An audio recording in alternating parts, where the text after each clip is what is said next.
میں اللہ تعالیٰ ارشاد فرماتا ہے والذی جاء بالصدق وصدق بہ، ایک وہ ذات جو سچائی لے کر آئی ہے اور دوسری وہ ہستی جس نے اس سچائی کی تصدیق کر دی۔ حضور نبی کریم صلی اللہ علیہ وآلہ وسلم کی وہ ذات والا صفات ہے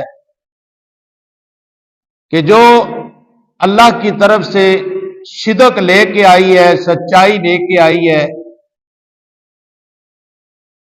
اور حضرت سیدنا ابو بکر صدیق رضی اللہ تعالیٰ عنہ کی وہ ہستی ہے جس نے اس کی تصدیق کر کے صدیق کا لقب حاصل کیا۔ سیدنا ابو بکر صدیق رضی اللہ تعالیٰ عنہ کا شجرہ نسب والد اور والدہ کی طرف سے 7ویں پشت میں جا کر نبی پاک صلی اللہ علیہ وسلم کے جد امجد حضرت کلاب سے جا ملتا ہے۔ نبی اکرم صلی اللہ علیہ وسلم سے آپ کا شجرہ نسب مل جاتا ہے 7ویں پشت سے۔ حضرت عبداللہ، آپ کا اصل اسم گرامی ہے حضرت عبداللہ، اور حضرت صدیق اکبر اس میں گرامی مشہور ہے، اور آپ کے والد کا نام عثمان ہے۔ ابو قحافہ کنیت سے آپ مشہور ہیں، اور ابو قحافہ آپ کی کنیت ہے، اصل نام کیا ہے؟ عثمان بن عامر بن عمر بن کعب بن سعد بن تیم، قبیلہ تیم یتیم سے آپ مشہور ہیں، اور یہی حضرت ابو بکر صدیق ہی کا قبیلہ ہے، یہ کلاب سے جا ملتے ہیں۔ کون؟ سیدنا ابو بکر صدیق رضی اللہ تعالیٰ عنہ، آپ کی کنیت ابو بکر ہے۔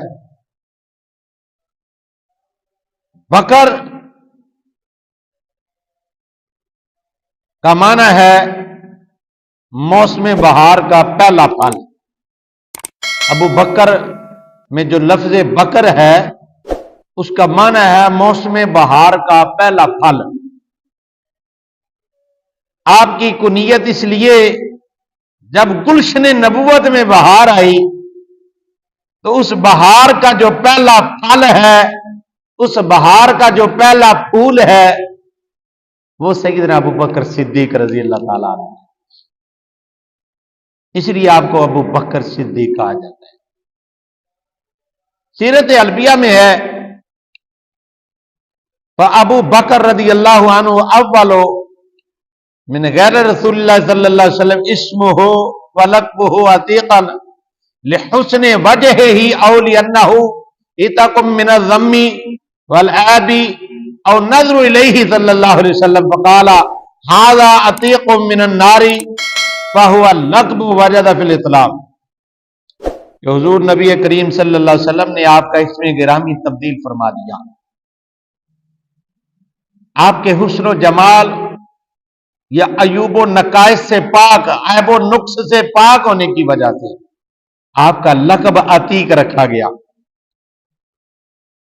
پھر اس لقب کی تیسری وجہ ہے کہ ایک مرتبہ آپ صلی اللہ علیہ وسلم نے حضرت ابو بکر صدیق کی طرف دیکھ کر فرمایا کہ یہ دوزخ کی آگ سے آزاد ہے، اس وجہ سے آپ کو عتیق کر دیا گیا، آپ کا لقب عتیق مشہور ہو گیا۔ فرمایا ھذا عتیق من النار، یہ تو دوزخ کی آگ سے آزاد ہے۔ تو آپ کے زبان مبارکہ سے یہ لفظ نکلنے کی وجہ سے حضرت صدیق اکبر کا لقب پڑ گیا عتیق۔ اور ایک حدیث میں آتا ہے حضور علیہ الصلوۃ والسلام نے ارشاد فرمایا من شرح ان ينظر الى عتیق من النار فلينظر الى ابی بکر صدیق، جو روئے زمین پر کسی ایسے شخص کو دیکھنا چاہتا ہے، روئے زمین پر کوئی ایسے بندے کو دیکھنا چاہتا ہے جو دنیا میں رہتے ہوئے جہنم کی آگ سے آزاد کر دیے گئے ہیں، وہ حضرت ابو بکر صدیق کو دیکھے۔ فسمی عتیقا، پس اس کے بعد آپ کا نام عتیق پڑ گیا۔ اس کو مشکات شریف، تاریخ الخلفاء، کنز العمال اور ریاض النظرہ میں لکھا گیا ہے۔